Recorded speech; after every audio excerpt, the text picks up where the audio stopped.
और सच्ची पवित्रता किसको कहेंगे? सच्ची पवित्रता किसको कहेंगे? सच्ची पवित्रता कहेंगे शिवलिंग योनि में रखा हुआ है और रखा रहे, और बुद्धि ऊपर लटकी रहे। बुद्धि माने मन बुद्धि रूपी आत्मा, वो नीचे न गिरे मजा लेने के लिए। अच्छे से समझा कि नहीं समझा, उसकी तुमको पूजा करनी पड़ती है। सारी दुनिया में उसकी पूजा होती है, हर धर्म के लोग उसको पूजते हैं। नहीं समझ में आया? नहीं आया? समझ, बहुत जल्दी समझ जाते हैं। खोल खोल के समझाया जाए तभी समझते हैं। वैसे चाहे जिंदगी भर गाना सुनाते रहो, गीता सुनाते रहो, बुद्धि में बात बैठेगी नहीं। अरे 63 जन्म पूजा करते रहे मंदिर में जाकर के, तो भी बुद्धि में नहीं बैठा कि इसने क्या किया जो इसकी पूजा हो रही है। देश विदेश में कोई कर्म किया या नहीं किया? क्या किया? पतित को पावन बनाया। ये काम दुनिया में कोई कर सकता है? नहीं कर सकता। 33 करोड़ देवताओं में से कोई नहीं कर सकता। 33 करोड़ देवताएं, उनकी अन्य इंद्रियां पूजी जाती हैं। कर्ण कमल, नेत्र कमल, मुख कमल, पाद कमल, हस्त कमल, लेकिन लिंग नहीं पूजा जाता। लिंग सिर्फ है, किसका पूजा जाता है? एक ही शिव बाबा का पूजा जाता है। क्यों?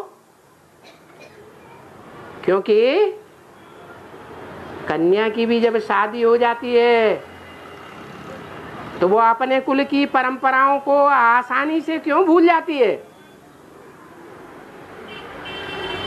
किसका संग का रंग लग गया? अरे वो जादूगर होते हैं ना, आते हैं एक जमूड़ा लकड़ी का लेते हैं, ऐसे घुमाया चीज पलट गई।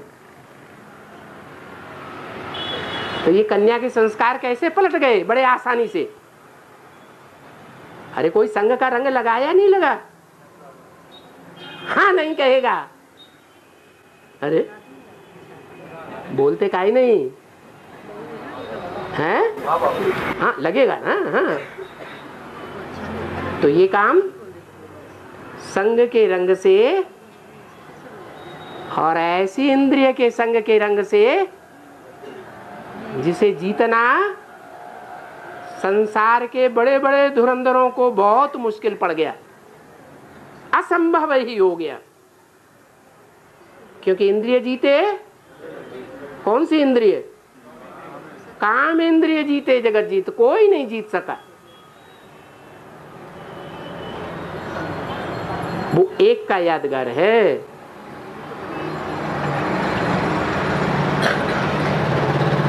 जिसने संग से ऐसा रंग लगाया कि 63 जन्म के भाव स्वभाव संस्कार पतित पने के क्या हुआ? पलट गए। नहीं तो चाहे बड़े बड़े राजाएं हुए हों, सैकड़ों रानियां रखने वाले, चाहे सामान्य गृहस्थ हुए हों, 2-4 पत्नियां रखने वाले, वो अपनी पत्नियों को संभाल सके हैं? नहीं संभाल सके। अब भगवान क्या करता है? कितनों को संभाल लेता है?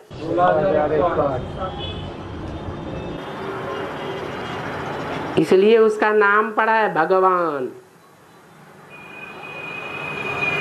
भग जलाधारी कोई की नाम है भग। जैसे कहते हैं धनवान, जिसके पास बहुत धन है तो क्या कहते हैं? धनवान। उसी तरह जिसके पास बहुत भगे हैं तो क्या नाम पड़ गया? भगवान। मानता है कोई? सुनता है? किसी का ध्यान जाता है? इस बात पे किसी का ध्यान गया? बड़े बड़े व्याकरण के पंडित हैं, बड़े बड़े शब्दार्थ के डिक्शनरी लिखने वाले हैं, ध्यान तो किसी का नहीं गया।